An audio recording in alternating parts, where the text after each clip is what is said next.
باللہ من الشیطان اللعین الرجیم بسم اللہ الرحمن الرحیم رب اشرح لی صدری ویسر لی امری واحلل عقدۃ من لسانی یفقهوا قولی ان اللہ وملائکتہ یصلون علی النبی یا ایھا الذین آمنوا صلوا علیہ وسلموا تسلیما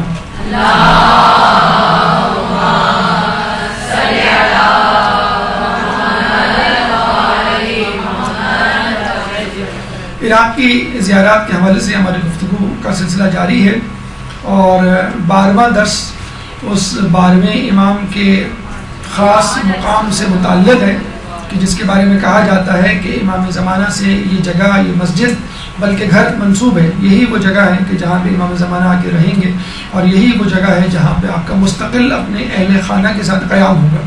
چنانچہ جب سے یہ مسجد وجود میں آئی ہے اس وقت سے لوگوں کی توجہ کا لوگوں کی زیارتوں کا یہ مرکز رہی ہے. مسجد سہلہ کہاں واقع ہے, کس جگہ محل وقوع, اس کا نام مسجد سہلہ کیوں ہے, فضیلت مسجد سہلہ کی کیا ہے, واقعات یہ تو بہت سارے ہیں, 3 مختصر سے واقعات آپ کے سامنے پیش کی جائیں گے مسجد سہلہ کی کرامات کے حوالے سے.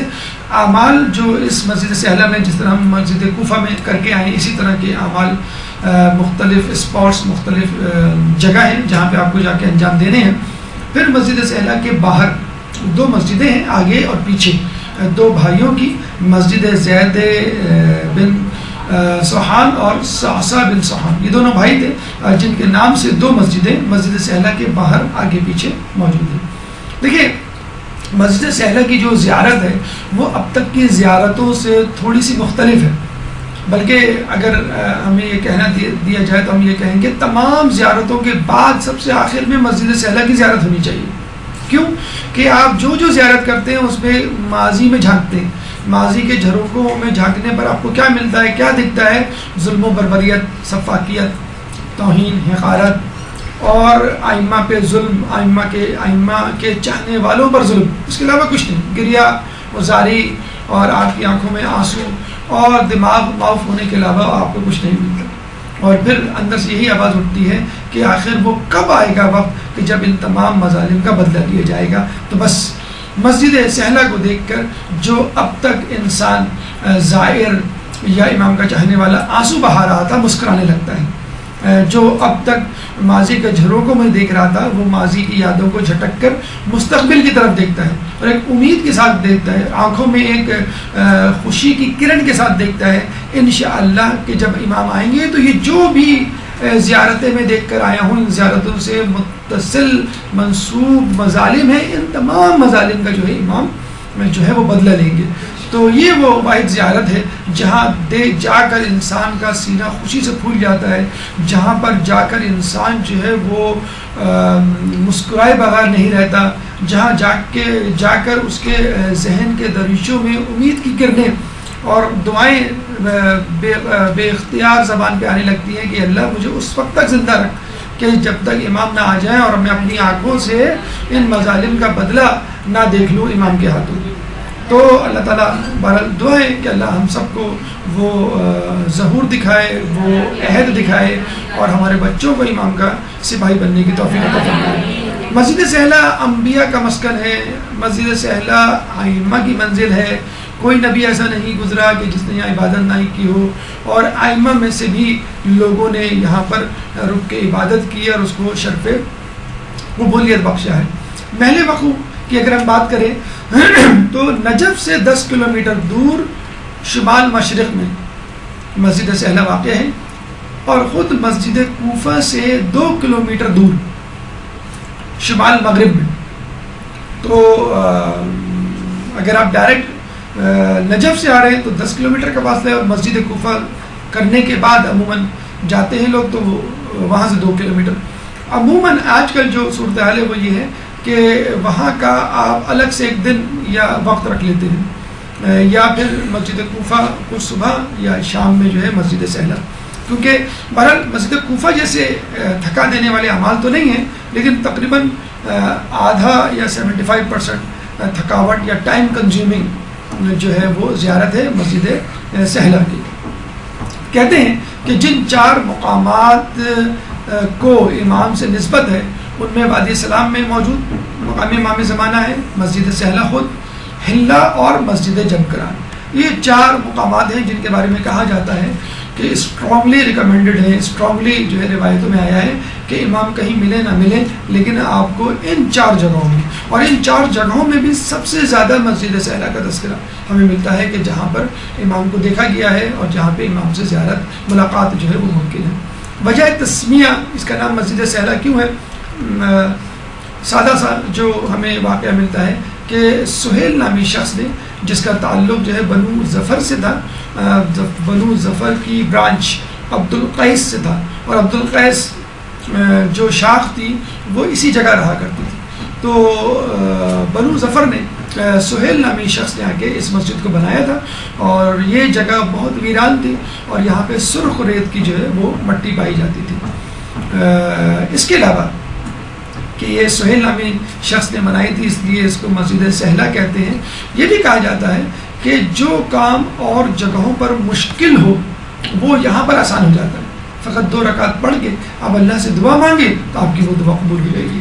اس لیے اس کو سہلہ کہا جاتا ہے. ہر مشکل کام زیادہ سے زیادہ 2 رکعت نماز آپ پڑھیں اور دعا مانگیں تو جو کام اور جگہوں پہ نہیں بنا، جو دعا اور جگہوں پہ قبول نہیں ہوئی، وہ یہاں پر، حتیٰ کہ ائمہ سے بھی روایت ملتی ہے وہ دعا کی قبولیت کے لیے اس مسجد میں آیا کرتے تھے. انشاءاللہ ابھی اس کا تذکرہ آگے آئے گا.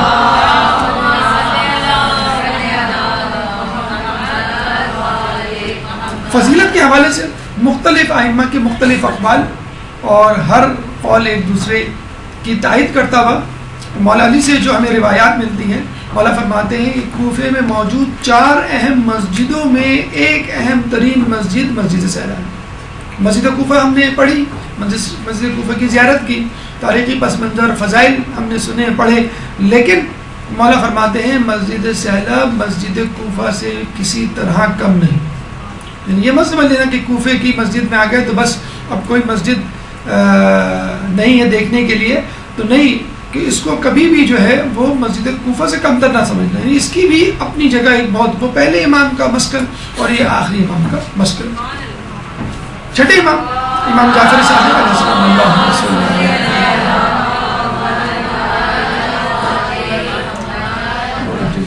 چھٹے امام فرماتے ہیں کہ یہ مسجد ابراہیم علیہ السلام، ادریس علیہ السلام کا مسکن اور عبادت گاہ، گھر بھی تھی یہ مسجد ان دونوں انبیاء کی، اور ان کی عبادت گاہ بھی تھی. اور پھر روایت میں یہ بھی ملتا ہے کہ یہی وہ جگہ ہے کہ جہاں پہ حضرت خضر حضرت موسیٰ سے ملاقات کے لیے ملے، اور حضرت موسیٰ نے پھر ان کی رہنمائی میں کچھ سفر طے کیا، اور وہ جو 3 واقعات اور 3 سوالات اور 3 جوابات ہمیں تاریخ میں ملتے ہیں، وہ سفر موسیٰ علیہ السلام کا اسی جگہ سے، یعنی ملاقات امام خضر وہ اسی جگہ ہوئی. کہتے ہیں کہ یہاں پہ ایک پتھر ہے جو بہت زیادہ معتبر مقدس ہے اور اس میں انبیاء کی تصویریں ہیں. اسی طرح کے ایک پتھر کی روایت ہمیں خود کوفہ، یہ کوفے کی تصویر ہے، کوفے کے حوالے سے ملتی ہے کہ یہاں پر ایک پتھر ہے جہاں پر انبیاء کی تصویریں موجود ہیں، لیکن کہاں ہیں، کس طرف ہیں، کس جگہ ہیں، اس کا جو ہے ہنوز نہیں معلوم کسی کو. اور خود امام زمانہ کا مسکن اور آنے والے دنوں میں اللہم صلی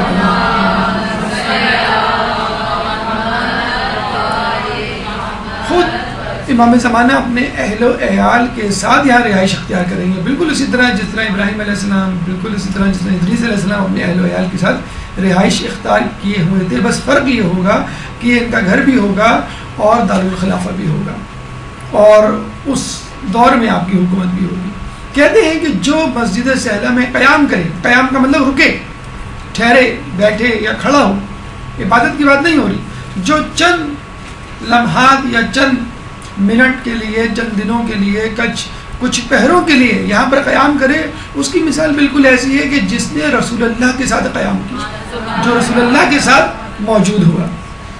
پھر یہ بھی کہا ہے امام نے اتنی ساری فضیلتیں گنوانے کے بعد، کوئی مومن دنیا میں ایسا نہیں کہ جس کا دل مسجد سہلہ کے ساتھ اٹکا ہوا نہ ہو، لتھی نہ ہو، جس کے دل میں مسجد سہلہ کی تڑپ نہ ہو کہ اللہ مجھے وہ مسجد دکھا دے، وہ زیارت جو ہے دکھا کر میری آنکھوں کو اور ان کی بینائی کو اور تیز کر دو۔ پھر امام ایک شخص سے جب پوچھتے ہیں کہ تم کہاں رہتے ہو، تو اس نے بتایا میں یہیں مسجد سہلا کے قریب رہتا ہوں۔ تو امام فرماتے ہیں کہ اگر میں مسجد سہلا کے قریب رہا ہوتا تو میری ہر نماز مسجد سہلا میں ہوتی، یعنی تم اگر وہاں رہ رہے ہو تو اس موقع کو، اس اپارچونیٹی کو ضائع نہ کرو، جتنا وقت مسجد سہلا میں گزار سکتے ہو گزارو۔ کہا جاتا ہے کہ یہی وہ مقام ہے کہ جہاں پہ سور پھونکا جائے گا، جیسے اسرافیل علیہ السلام سور پھونکیں گے اور قیامت برپا ہوگی اور دوبارہ سور پھونکیں گے تو لوگ زندہ کیے جائیں گے۔ 70,000 لوگ یہاں سے محشور ہوں گے اور بلا حساب کتاب جنت میں داخل ہوں گے۔ یہ دونوں حدیثیں سور سے متعلق اور 70,000 جنتیوں سے متعلق ہمیں نجف اور وادی سلام سے متعلق بھی ملتی ہیں۔ لیکن آپ کہہ سکتے ہیں کہ یہ ہو سکتا ہے کہ یہ پورا علاقہ ہو جہاں پہ یہ 70,000 افراد موجود ہوں، کیونکہ ایک مختصر سی جگہ پہ ایک مختصر علاقے میں ان لوگوں کا سمانا ممکن نہیں۔ اور پہلے یہ پوری جگہ کوفہ ہی کہلاتی تھی، یعنی سہلا کا علاقہ، مسجد کوفہ، نجف اور وادی سلام، یہ پورا کوفہ ہی کہلاتا تھا۔ نجف کو پشت کوفہ کہا جاتا تھا۔ پھر امام نے جب یہ فضائل بتلا دیے تو ابو بصیر سے کہا کہ ابو بصیر میں نے ابھی بہت سارے فضائل نہیں بتلائے ہیں، اور جو نہیں بتلائے ہیں وہ ان فضائل سے زیادہ ہیں جو تمہیں بتلائے ہیں۔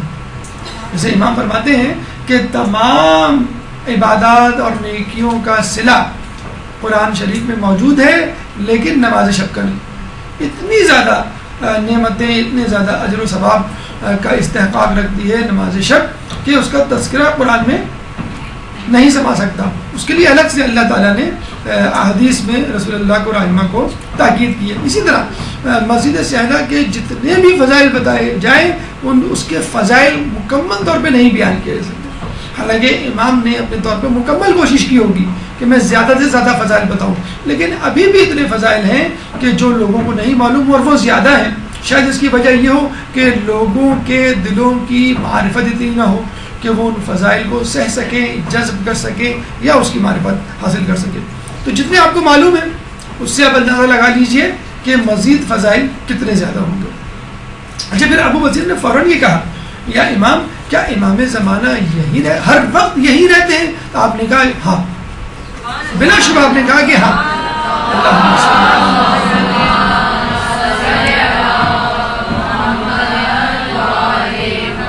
مطلب آپ یوں سمجھ لیجئے کہ امام زمانہ کا یہ گھر ہے، مستقل رہائش، بلکہ مستقل رہائش کیا، ظاہری رہائش۔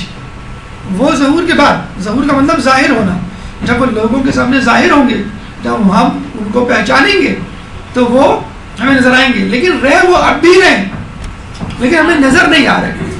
تو ابو بصیر سے جب ابو بصیر نے کہا کہ کیا امام زمانہ ہر وقت یہی رہتے ہیں؟ تو آپ نے کہا ہاں۔ اس کا مطلب کیا ہوا؟ امام موجود رہتے ہیں، مسجد سہلا میں ہوتے ہیں، وہ ان کا گھر ہے، کیوں نہ رہیں، لیکن ہماری نظروں سے اوجھل ہے کیونکہ ہم وہ چشم معرفت نہیں رکھتے۔ ورنہ جن لوگوں نے امام زمانہ کو دیکھا ہے انہوں نے روایت و نقل کیا ہے کہ ہم نے اپنی آنکھوں سے دیکھا ہے، اور یہ وہ بہترین جگہ ہے، بہترین مقام ہے۔ سب سے زیادہ امکان اگر پایا جاتا ہے امام زمانہ کے ملنے کا تو وہ یہی مقام ہے۔ پھر ہمارے پانچویں امام محمد باقر علیہ السلام،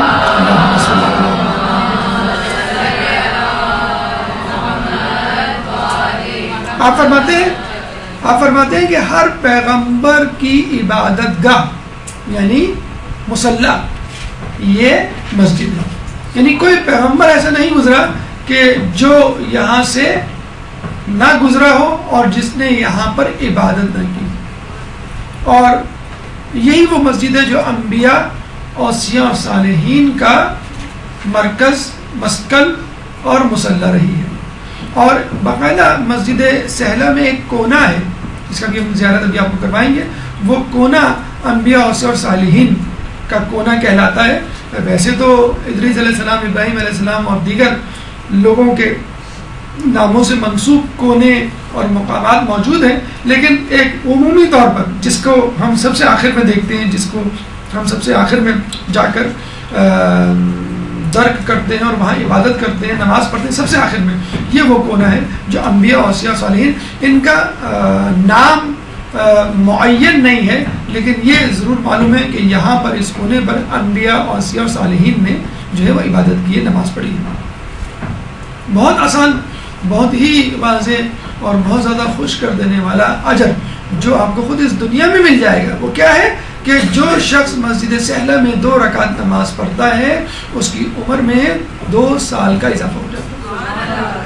تو جو شخص بیماری میں مبتلا ہو، جو شخص نا امیدی میں مبتلا ہو، کسی حادثے کی وجہ سے یہ سمجھتا ہو کہ اب میں زیادہ نہیں جیوں گا، اور ویسے بھی زیادہ جینے کا یا طویل عمر ہونے کا کس کو شوق نہیں ہوتا، تو یہاں پہ نماز پڑھیے اور جتنی آپ عمر چاہتے ہیں اس حساب سے ان نمازوں کو ادا کیجیے. انشاءاللہ اللہ تعالیٰ آپ کی عمر میں ہر 2 رکعت کے عوض 2 سال کا اضافہ کر دے گا. واقعات میں یہ بتاتے چلیں کہ ہر کام کے لیے ایک عمل ہوتا ہے. اگر آپ وہ عمل پابندی سے انجام دیں تو وہ کام، وہ معجزہ، وہ کرامت رونما ہو جاتی ہے. تو مسجد سہلہ میں اور مسجد کوفہ میں اور روضہ امام حسین کے حوالے سے، تینوں جگہوں کے حوالے سے ہمیں چلہ یا 40 کے عدد کے اعتبار سے عمل ملتا ہے. اگر آپ اس کو انجام دیں تو امام سے ملاقات ہوگی. مسجد سہلہ میں 40 شب بدھ، اگر آپ شب بیداری کریں، عبادت کریں مسجد سے شب بدھ، تو انشاءاللہ آپ کی ملاقات امام سے ممکن ہے. اسی طرح امام حسین علیہ السلام کے روضے پہ اگر آپ 40 شب جمعہ شب بیداری کریں تو انشاءاللہ امام سے ملاقات ممکن ہے. اسی طرح مسجد کوفہ میں 40 شب جمعہ، تو 40 شب جمعہ مسجد کوفہ یا روضہ امام حسین میں، یا 40 شب بدھ مسجد سہلہ میں عبادت کرنے پہ یا شب بیداری کرنے پہ انشاءاللہ آپ کو امام سے ملاقات کا شرف حاصل ہوگا. اس میں 3 واقعات آپ کی نظر کرتے چلے، ورنہ بہت سارے واقعات کتابوں میں موجود ہیں. سید مہدی بیر العلوم، جیسے کہ ہم نے آپ کو بتایا تھا، اتنے مقدس، اتنے باغباز، اتنے عالم شخصیت کہ لوگوں کو شک ہوا کرتا تھا کہ خود آپ امام زمانہ تو نہیں. ان کے بارے میں ملتا ہے کہ ایک دفعہ مسجد کوفہ سے نکلے شب جمعہ، تو ان کو جانا تھا نجف درس لینے کے لیے. تو انہوں نے سوچا کہ میں پہلے مسجد سہلہ جا کے مسجد سہلہ کی زیارت کر لوں اور پھر جاؤں نجف. لیکن پھر سوچنے لگے کہ مجھے دیر نہ ہو جائے اپنے درس کے لیے اور میرے طلباء کا درس نہ چھٹ جائے. اب آدھا دن ان کا مسجد سہلہ کی طرف تھا کہ اس کی زیارت کر لوں، اتنی دور آیا ہوں، اور آدھا دن جو ہے ان کا نجف کی طرف تھا کہ وہاں بچے طلباء جو ہے میرا انتظار کر رہے ہوں گے. ابھی یہ سوچ ہی رہے تھے کہ ایک آندھی آئی اور وہ ایک پتے کی طرح اڑتے ہوئے مسجد سہلہ آ گئے اور وہاں پہ آ کے مسجد سہلہ میں زیارت کی.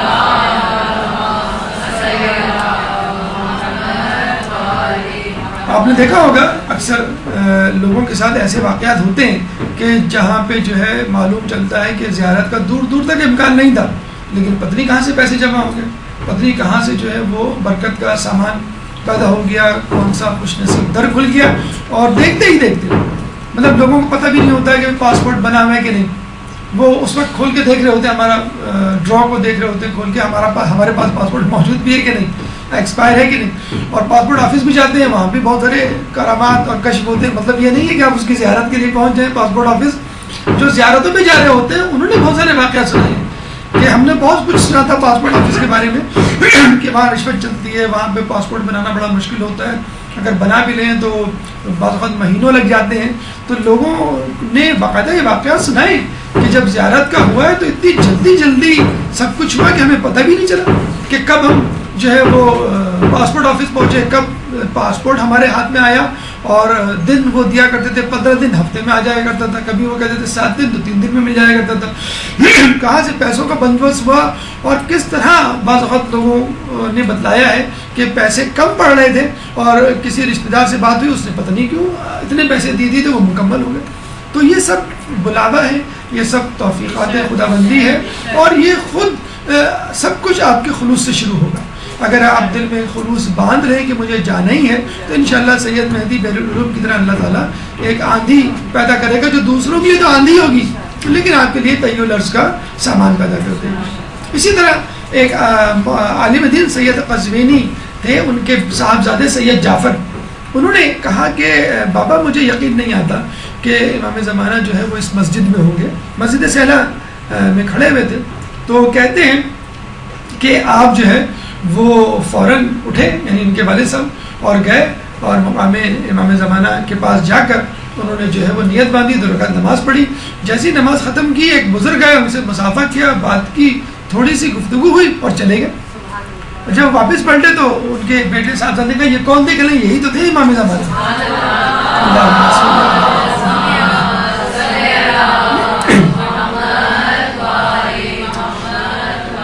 دیکھا آپ نے کہ کس طرح انسان کے پاس اگر یقین ہو تو وہ خود بھی امام سے ملاقات کر سکتا ہے اور ان لوگوں کو بھی امام سے ملاقات کروا سکتا ہے جو امام کی موجودگی کے بارے میں یا غیبت کے بارے میں شک رکھتے ہیں.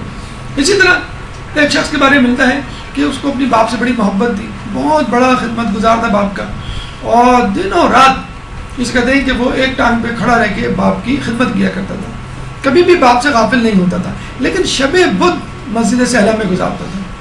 ان دونوں کام وہ پابندی سے کرتا تھا، باپ کی خدمت بھی اور پورے ہفتے میں ایک رات کے لیے بس شب بدھ وہ جایا کرتا تھا مسجد سہلا. اچھا، لوگوں نے دیکھا کچھ عرصے بعد اس نے مسجد سہلا بھی جانا بند کر دیا. لوگ گھبرا گئے، پریشان ہو گئے کہ کیا خدا نخواستہ اس کے دل سے امام کی محبت نکل گئی یا مذہب اہل بیت سے خارج ہو، کیا مسئلہ ہے. اور باپ کی خدمت میں مسلسل لگا رہا. تو لوگوں نے پوچھا کہ تم بڑے نیک متقی پرہیزگار ہو اور تم بڑی پابندی سے جایا کرتے تھے اور باپ کی خدمت بھی کیا کرتے تھے، لیکن اب کچھ عرصے سے تم نے شب بدھ جانا چھوڑ دیا. تو اس نے بتایا کہ مجھے جب سے یہ پتہ چلا تھا کہ شب بدھ 40 اگر وہاں گزاریں تو امام سے ملاقات ہوگی تو میں نے پابندی سے جانا شروع کیا. جب 39 شب بدھ ہو گئی اور 40ویں شب بدھ کا وقت آیا تو اس دن اس رات میرا باپ بیمار پڑ گیا اور مجھے بڑا افسوس ہو رہا تھا، بہت پریشان تھا میں کیا کروں. لیکن میں نے کہا کہ کچھ دیر کی تو بات ہے، میں جلدی برق رفتار گھوڑے پہ سوار ہو کے چلا جاؤں گا اور جلدی سے زیارت کر کے واپس آ جاؤں گا. آخری بدھ تھا، میں نے پھر دوبارہ مجھے جو ہے وہ 40 بدھ کے لیے اعمال کرنے پڑتے. تو یہ رات کو جو ہے وہ اپنے گھر سے نکلا گھوڑا دوڑاتے ہوئے، جیسے جا رہا تھا رستے میں اس نے دیکھا کوئی اس کا پیچھا کر رہا ہے. اچھا، وہاں پہ اس زمانے میں زیارتوں کے حج کے قافلوں کو لوٹا جاتا تھا، لوگوں کو معلوم ہوتا تھا کون سا قافلہ کہاں سے گزر رہا ہے. اگر کوئی اکیلے گزر رہا ہو تو بڑی آسانی سے لٹ لیا جاتا تھا. تو جب اس نے دیکھا کہ کوئی میرا پیچھا کر رہا ہے، اس نے اور تیز بھگانا شروع کیا. تو پتہ چلا کہ اس شخص نے بھی تیز بھگانا شروع کیا اپنے گھوڑے کو. پھر اس کا احساس ہو گیا کہ میں اس سے نہیں بچ سکتا، چنانچہ وہ رک گیا.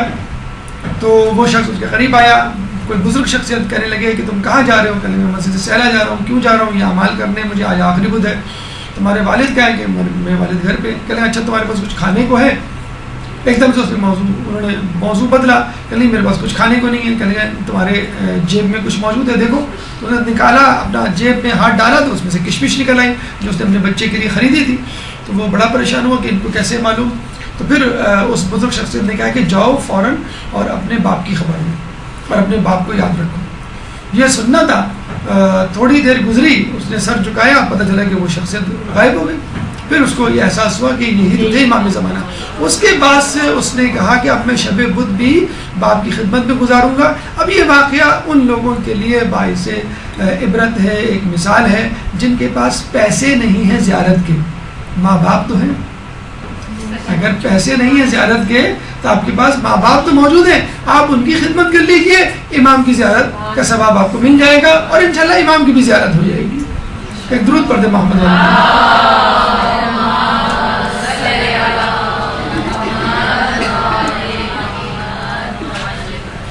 دیکھیے یہ مسجد کوفے کی طرح کا نقشہ ہے. اور جب آپ آئیں گے تو یہ جو ایرو آپ کو نظر آ رہا ہوگا، یہ ایرو، یہ اس کا مشرقی دروازہ ہے جہاں سے آپ انٹر ہوں گے. اور یہ روڈ ہے، یہ پوری روڈ ہے. یہاں پر اس روڈ کے دوسری جانب یعنی مسجد کی دوسری جانب بازار ہے اور یہاں پہ مسجد صوصہ بن سوہان ہے. جب آپ داخل ہوں گے مشرقی دروازے سے تو اندر جا کے آپ کو ایک تو چاروں کونے پر مقامات نظر آئیں گے، ایک بیچ میں یا دو بیچ میں اور ایک مقام امام زمانہ. پہلا جو اسپاٹ ہے آپ کو اسی ترتیب سے اعمال کرنے ہیں، اسی ترتیب سے مقامات کی طرف جانا ہے. آپ یہاں آ کے دعا پڑھیں گے، ابھی اس کا تذکرہ آئے گا. جو یہ پہلا ہے سینٹر میں جو مقام ہے، یہ ہے مقام امام صادق علیہ السلام کہ جہاں پر آپ کو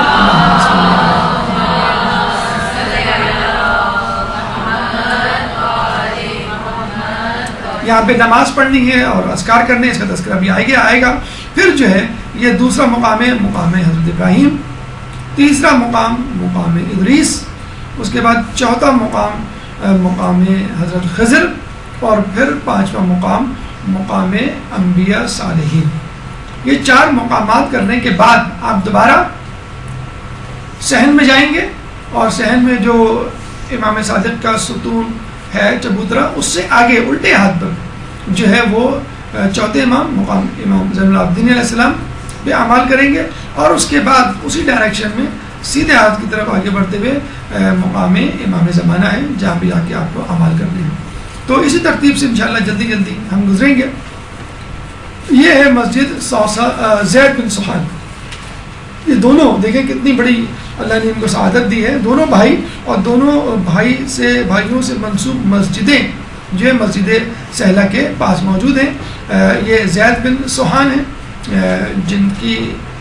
جن سے منسوب مسجد جو ہے وہ مقام امام زمانہ سے آگے کی طرف ہے، اور مشرق میں صوصہ بن سہیل یہ انڈر کنسٹرکشن ہے. بلکہ دونوں ہی مسجدیں انڈر کنسٹرکشن ہیں. انشاءاللہ جب بن جائے گی اور زیادہ انشاءاللہ یہ سہلہ جو ہے وہ وسیع ہو جائے گی، اور وہ اس میں احاطے میں شامل ہو جائے گی انشاءاللہ. مستطیل شکل ہے، لیکن بہت زیادہ مستطیل شکل نہیں ہے، تقریباً مربع ہے. 125 بائی 120 میٹر اس کا ایریا ہے، یعنی لمبائی 125 میٹر اور چوڑائی جو ہے 120 میٹر. 17,500 مربع میٹر کا یہ پورا ایریا ہے. اس کی جو دیواریں ہیں وہ 22 میٹر کی ہیں. 3 دروازے ہیں. ایک مینار 30 میٹر بلند ہے جو کہ مرکزی دروازے کے ساتھ مشرقی جانب موجود ہے.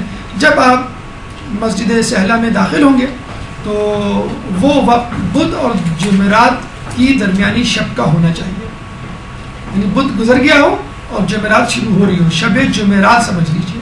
جو بھی اعمال کی غرض سے، زیارت کی غرض سے مسجد سہلہ جائے تو وہ اس دن کو یاد رکھے، اور اس دن میں بھی مغرب اور عشاء کے درمیان جو ہے وہ داخل ہو. اور دعا ہے بسم اللہ و باللہ و من اللہ، جو آپ کی زیارتی کتابوں میں مل جائیں گی. دیگر اذکار ہیں جو آپ کو مسجد میں داخل ہونے سے پہلے کرنے ہیں. جیسے مسجد کوفہ میں ہم نے کیے تھے، جیسے ہم نے نجف کی زیارت کے وقت کیے تھے، بلکہ نجف کے شہر میں جب ہم داخل ہو رہے تھے اس وقت کے عمل اسی طرح میں داخل ہونے سے پہلے. اب ایک ایک کر کے جب آپ نے دعا پڑھ لی داخل ہونے کی، اب آپ ایک ایک ستون پہ، ایک ایک جگہ پہ آپ جائیں گے مقام پر، اور وہاں کے اعمال انجام دیں گے. سب سے پہلے آپ سینٹر میں آئیں گے، مقام امام صادق. یہ بالکل سینٹر میں ایک چبوترا ہے بہت بڑا سا، کہ جہاں پہ لوگ موجود ہوتے ہیں. اس چبوترے کے آگے بالکل محل وقوع اس کا موجود ہے، چھٹے امام کا. اچھا، اس کے حوالے سے بڑا اچھا ایک واقعہ ہمیں ملتا ہے مناظر الآخرہ شیخ عباس قمی کی کتاب میں، کہ ایک صحابی امام کا بشار یا بشار مکاری آیا اور امام کے پاس آ کے بیٹھا. امام جو ہے اس وقت کھجوریں کھا رہے تھے. امام نے کہا تم بھی کھجور کھاؤ، تو اس نے کہا نہیں امام بس آپ کھائیے. جیسے کہتے ہیں کہ موڈ نہیں ہو رہا ہے، آدمی کا موڈ آف ہے. تو امام نے کہا کہ کیوں نہیں کھاتے، کھاؤ. کہ میں اس وقت ایک ایسی جگہ سے آ رہا ہوں اور ایک ایسے واقعے کو دیکھ کے آ رہا ہوں کہ جس کے بعد جو ہے میرا دل نہیں کرتا کچھ کرنے کا اور کھانے کا. تو امام نے کہا کہ تمہیں اس حق کا واسطہ جو تمہاری گردن پر ہے، کھجوریں کھاؤ. تو اس نے پھر امام کی بات پر جو ہے وہ عمل کرتے ہوئے کھجوریں کھانا شروع کی. جب اسے کھجوریں کھانا شروع کی تو امام نے پوچھا اب بتاؤ کیا معاملہ تھا. جب میں آ رہا تھا تو میں نے دیکھا کہ ایک عورت کو سپاہی حکومت کے مارتے پیٹتے ہوئے زندان میں لے کے جا رہے تھے. تو امام نے کہا کیوں، اس نے کیا ایسا جرم کیا تھا. کہنے کہ وہ عورت پھسلی تھی چلتے چلتے، جب وہ گری تو اس کی زبان سے نکلا اے اللہ، اے فاطمہ تیرے اوپر ظلم کرنے والوں سے اللہ کی رحمت دور ہو. بس اس نے یہ جملہ کہا تو بادشاہ کے سپاہیوں نے فوراً اس کو پکڑ لیا اور مارتے پیٹتے تشدد کرتے ہوئے زندان میں لے گئے. کہتے ہیں کہ امام نے جیسے ہی یہ سنا اپنا ہاتھ رکھ دیا اور رونے لگے. اتنا روئے کہ ان کا چہرہ، ان کی داڑھی، ان کا رومال تر ہو گیا. اور امام نے کہا کہ چلو آؤ ہم اس عورت کے لیے دعا کرتے ہیں. امام نے وہی دعا نہیں کی، مسجد سہلہ آئے مسجد سے یہ باقاعدہ کہا کہ آؤ ہم مسجد سہلا جا کر اس عورت کے لیے دعا کرتے ہیں. پھر امام جو ہے مسجد سہلا آئے اور اسی جگہ بیٹھ کے جو ہے نماز پڑھی اور پھر اس عورت کے لیے دعا کی. میں کہوں گا کہ امام ایک عورت پہ ہونے والے ایک چھوٹے سے ظلم پر آپ کتنے آنسو نکلے کہ آپ کا چہرہ تر ہو گیا, آپ کی داڑھی تر ہو گئی, آپ کا رومال تر ہو گیا. اگر یہی شخص آپ کی جدہ پہ ہونے والے مظالم کا تذکرہ کرتا اور یہ بتلاتا کہ آپ کی جدہ کو کس طرح تھپڑ مارا گیا اور کس طرح ان کے گوشوارے ٹوٹ کے گرے, تو پھر آپ کتنا گریہ کرتے. تو امام نے جو ہے اپنی جدہ پہ رونے والی اور اپنی جدہ کو یاد کر کے ان کے ظالموں پہ برات کا اظہار کرنے والی عورت کے لیے مسجد سہلا جا کر باقاعدہ دعا کی, اور کہتے ہیں پھر وہ عورت جو ہے ظالموں کے چنگل سے آزاد ہوئی.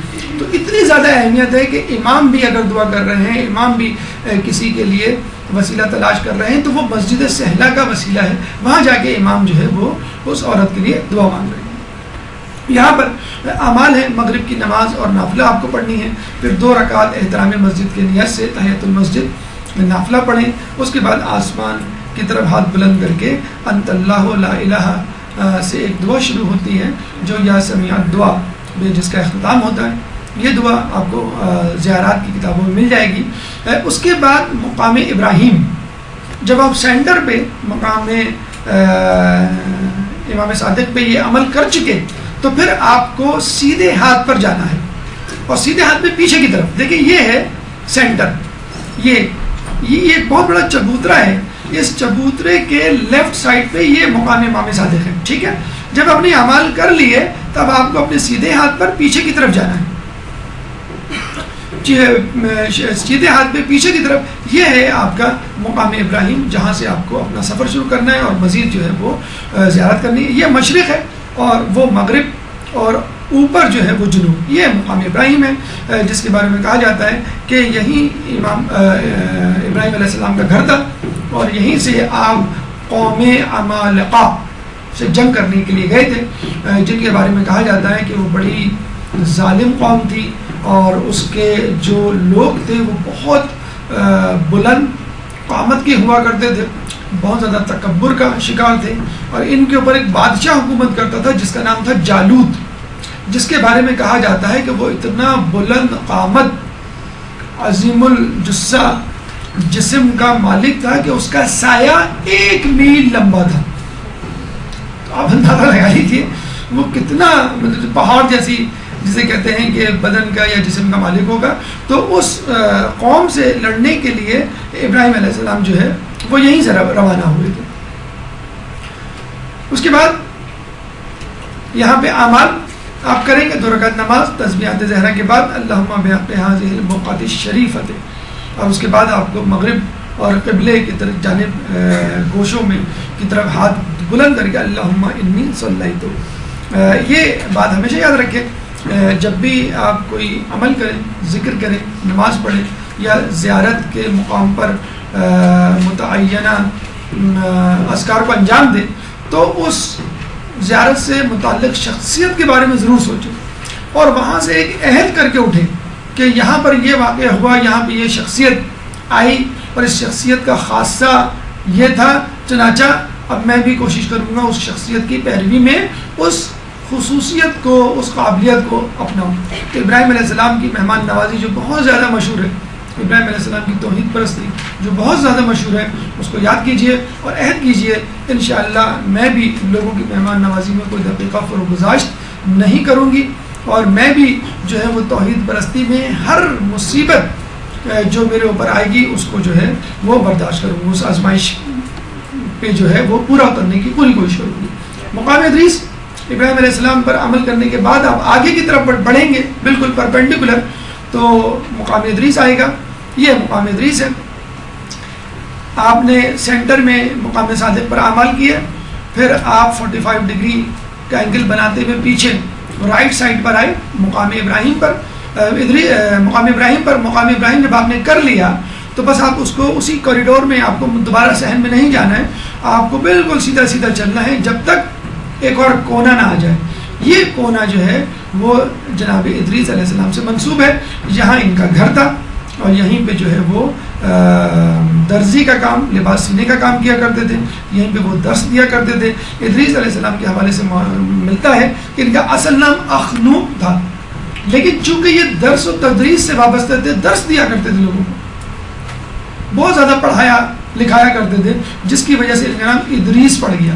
اور دوسرا اہم جو واقعہ ان کے حوالے سے یا خدمت ملتی ہے کہ سب سے پہلے قلم انہوں نے ایجاد کیا۔ اسی طرح لباس انہی کی ایجاد ہے۔ آپ سے پہلے لوگ چمڑے یا جانور کی کھال سے اپنے جسم کو ڈھانپا کرتے تھے، آپ نے جو ہے درزی کا پیشہ اختیار کیا اور لوگوں کے لیے لباس بنانا شروع کیا۔ اور ان کے بارے میں بڑا دلچسپ ہمیں ملتا ہے کہ بادشاہ تھا، بڑا ظالم تھا، اس کو کسی شخص کی زمین بڑی پسند آئی۔ جب بادشاہ نے اس کو یہ زمین دینے کا کہا تو اس نے کہا یہ زمین میری، میں تم کو ہرگز نہیں دوں گا، میری خون پیسوں کی کمائی ہے اور میں نے جو ہے پوری عمر اس زمین پر محنت کی ہے اور اس کو زرخیز بنایا ہے، میں تمہیں نہیں دے سکتا۔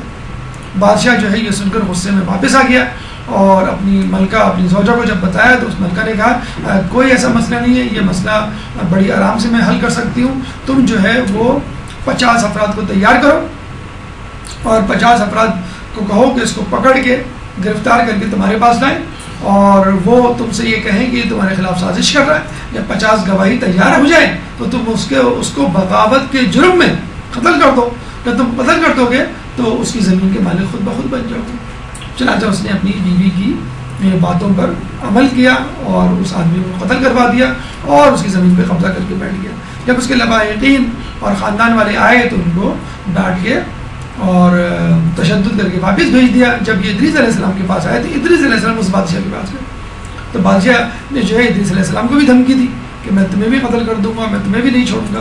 ادریس علیہ السلام جب جو ہے وہ واپس آئے تو بادشاہ نے ان کو تنگ کرنا شروع کر دیا، لیکن کہتے ہیں کہ ادریس علیہ السلام نے بادشاہ کے خلاف بد دعا کی تو شدید قحط سالی کا سامنا ہوا، اتنی قحط سالی کا کہ خود بادشاہ کے پاس کھانے کو کچھ نہیں تھا۔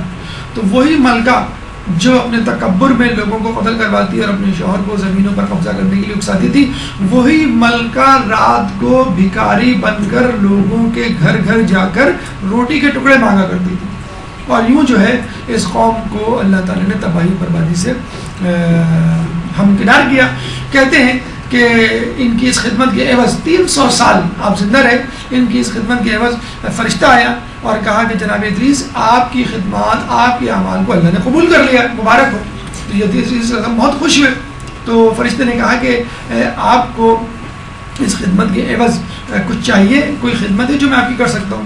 تو دیکھیے اس کے بدلے میں ادریس علیہ السلام گھر مانگ سکتے تھے، جائیداد مانگ سکتے تھے، مویشی مانگ سکتے تھے، کچھ بھی مانگ سکتے تھے، لیکن ادریس علیہ السلام نے کیا کہا؟ میں چاہتا ہوں کہ اللہ نے جو میرے اعمال قبول کیے ہیں اس کی اعمال کی قبولیت کے شکر میں اپنی تمام عمر گزار دوں اور میں چاہتا ہوں کہ قیامت تک زندہ رہوں اور کبھی نہ مروں تاکہ یہ شکر کرنے کا لطف اٹھاتا رہوں۔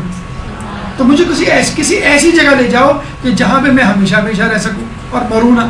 تو فرشتہ جو ہے اپنے بالوں پر پہ ان کو لے کر آسمان کی طرف، جنت کی طرف لے گیا، جہاں پہ وہ اس وقت موجود ہیں اور اللہ کا شکر ادا کر رہے ہیں۔ جب ان سے کہا بھی گیا کہ اب آپ جنت سے نکل آئیے تو انہوں نے کہا کہ جنت میں جو ایک مرتبہ جاتا ہے وہ نکلتا نہیں۔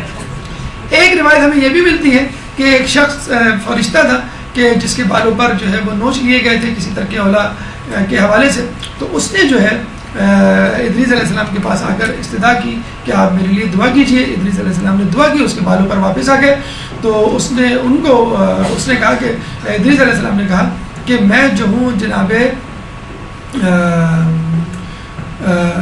ان کو جو آپ کے روح قبض کرنے والے فرشتے ہیں اسرائیل علیہ السلام کو دیکھنا چاہتا ہوں، کیونکہ ان کا روب اور حیبت بہت ہے میرے اوپر، میں چاہتا ہوں ان کو دیکھوں تاکہ ان کا سارا روب اور حیبت ختم ہو جائے۔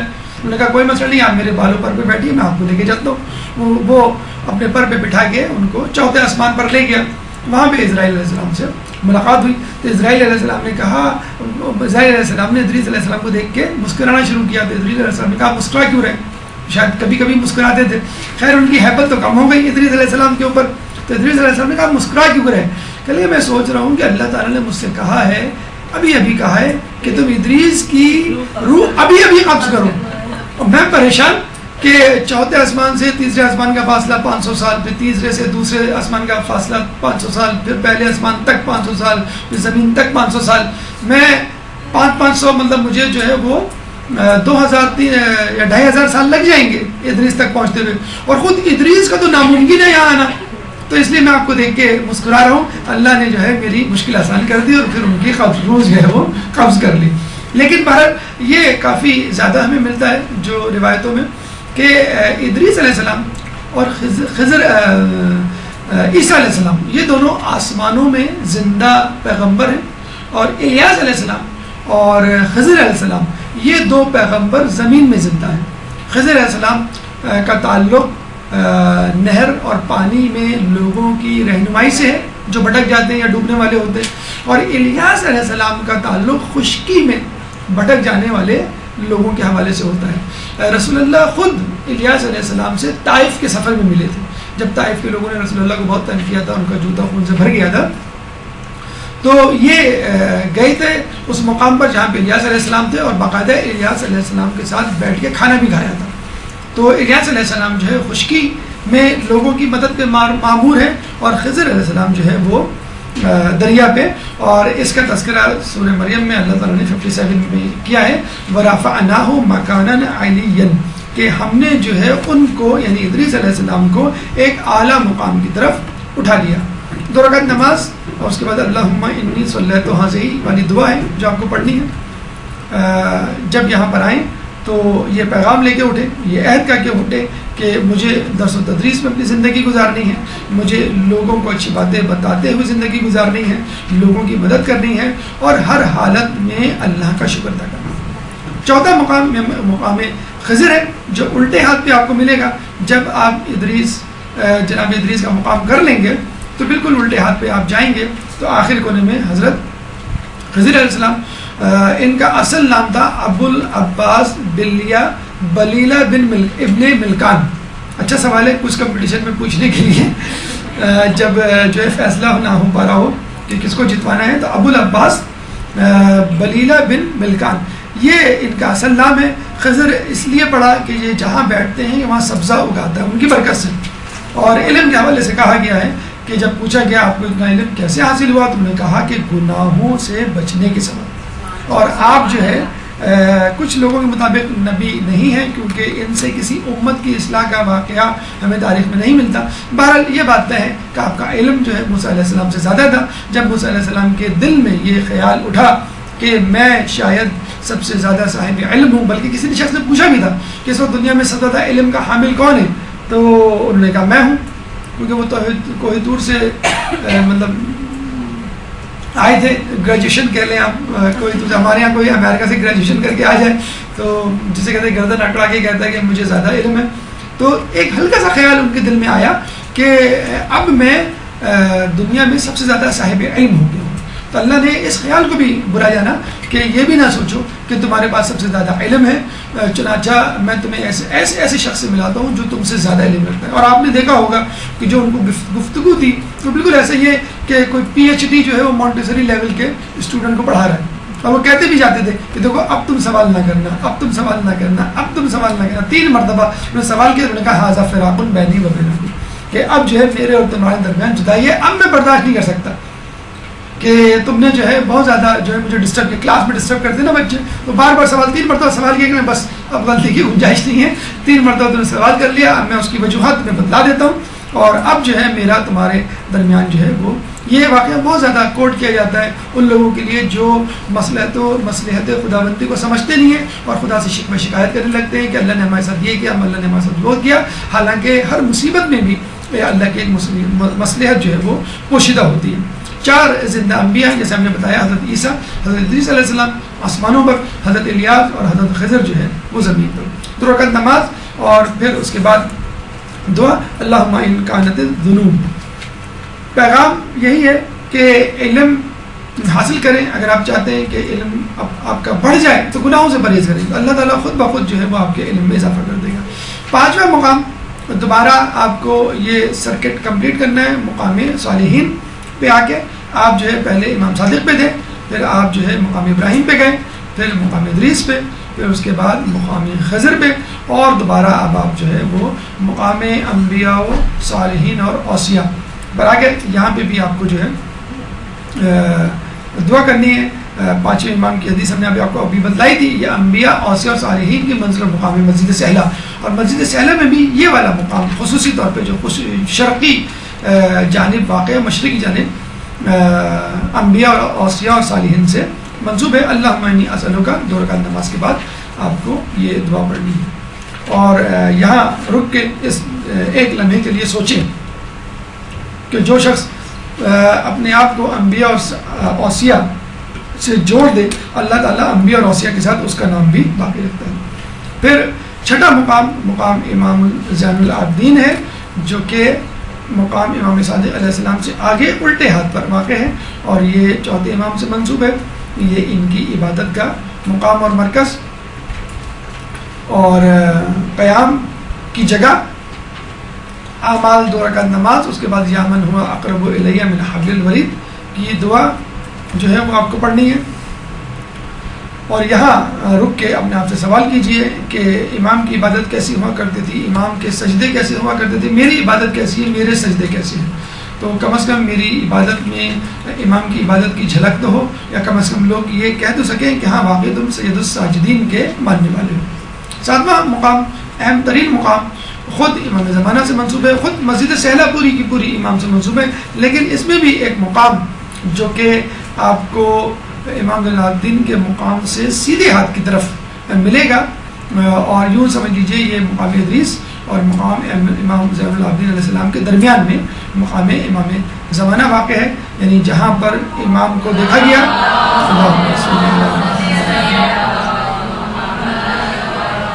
نماز پڑھتے دیکھا گیا, دعا مانگتے ہوئے دیکھا گیا, ذکر کرتے ہوئے دیکھا گیا, اس مسجد سہلہ میں خصوصی طور پہ.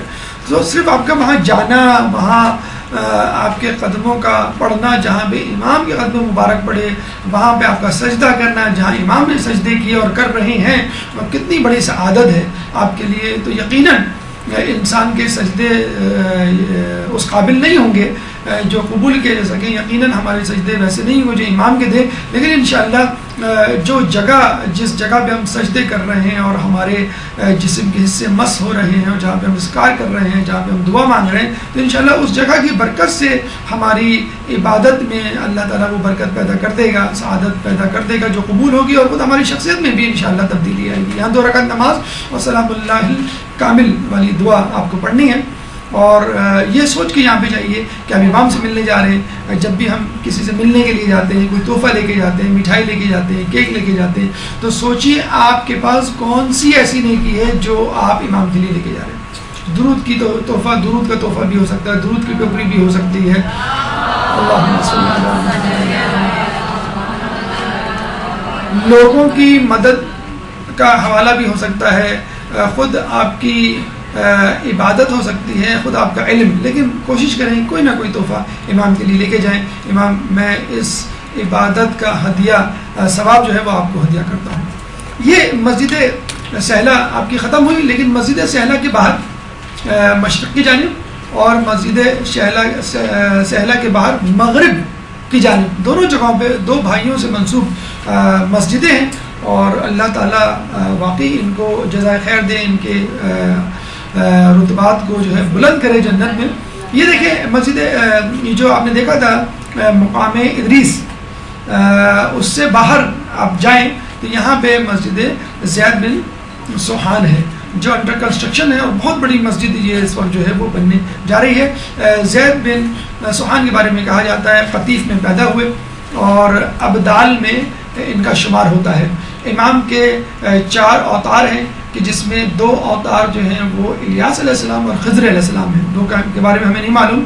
اس کے بعد 40 ابدال ہیں, یعنی ان کے نیچے, ان میں کون ہیں, ان میں کہا جاتا ہے زید بن سوحان ہیں.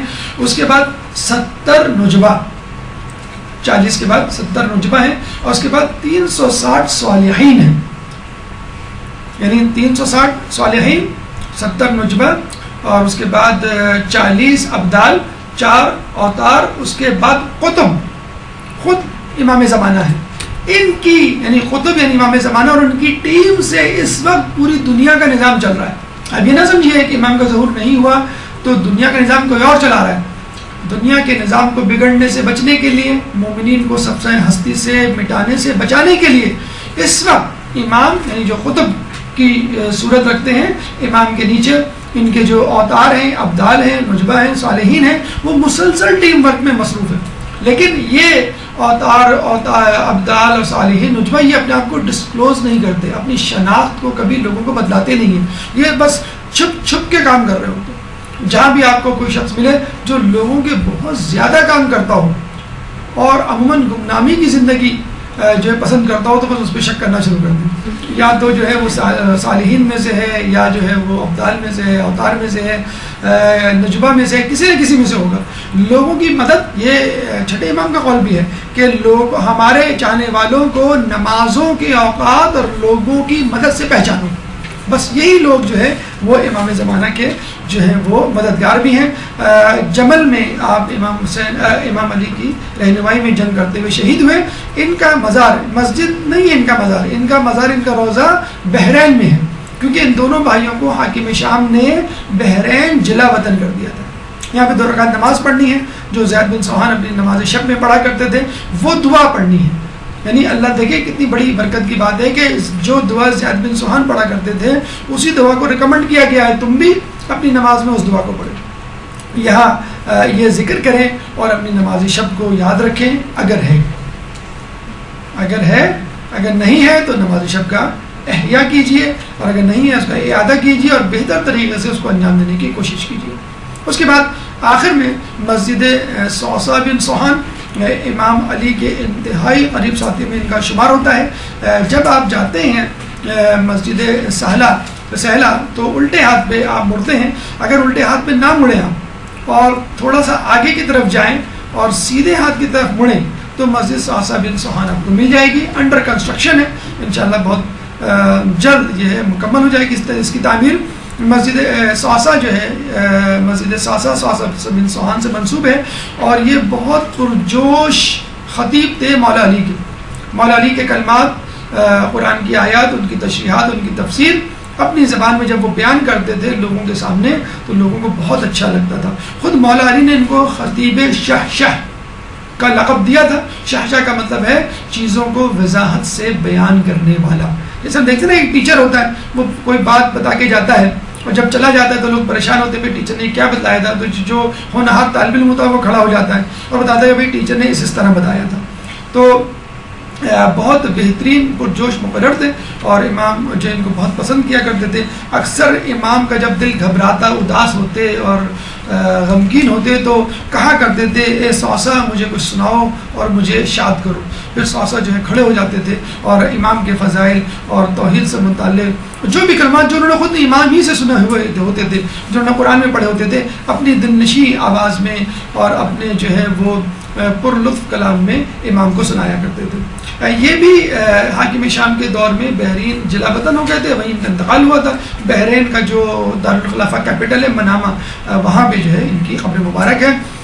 کہتے ہیں کہ ایک گروہ نے اسی مسجد میں امام زمانہ کو نماز پڑھتے ہوئے دیکھا ہے اور قنوت میں اللہم یا ذل منانے والی دعا پڑھتے ہوئے دیکھا ہے. آپ بھی یہاں پہ 2 رکعت نماز پڑھیں اور یہ دعا جو ہے پڑھیں جو آپ سے منسوب ہے. پیغام ہمیں یہ ملتا ہے کہ صوصہ کی طرح بنیے تاکہ مولا بھی آپ پہ فخر کر سکیں، آپ کو لقب دے سکیں اور آپ سے کچھ سن سکیں.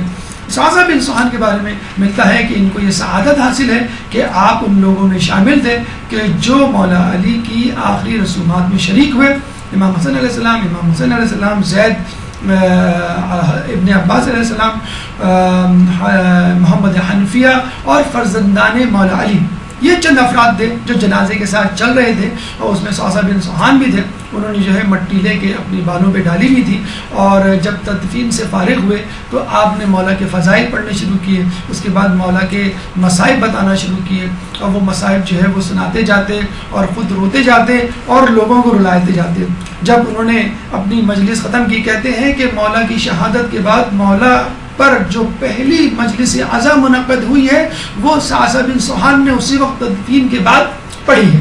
اور اس کے بعد آپ حسن حسین کے قریب آتے ہیں اور ان کو دلاسا دیتے ہیں. اب یہ کہیں گے کہ صوصہ بن سوحان تم نے دلاسا دے دیا حسن حسین کو، لیکن اس وقت کو یاد کرو کہ جب حسین کا لاشا کربلا میں موجود ہوگا اور حسین کہ لاشے کے قریب ہی ایک خیمہ ہوگا جس میں بیمار کربلا موجود ہوگا، لیکن اس بیمار کربلا کو پرسہ دینے والا، اس کو تسلی دینے والا کوئی نہیں ہوگا۔ اگر کوئی آئے گا تو کوڑوں کے ساتھ آئے گا، تماشوں کے ساتھ آئے گا۔ سيعلمون الذين ظلموا أي منقلب ينقلبون على لعنة الله على القوم الظالمين۔ اللہ تعالیٰ سے دعا ہے کہ جو کچھ پڑھا اور سنا اس پہ عمل کرنے کی توفیق عطا فرما۔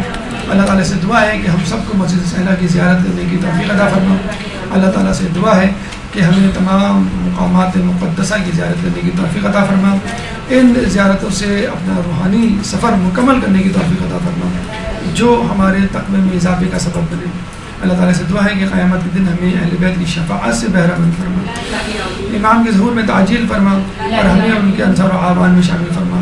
ربنا تقبل منا انك انت السميع العليم وتب علينا انك انت التواب الرحيم برحمتك يا ارحم الراحمين۔ اللجن اللجن اللجن اللجن يا مولا اللجن اللجن اللجن اللجن اللجن اللجن اللجن يا صاحب السماء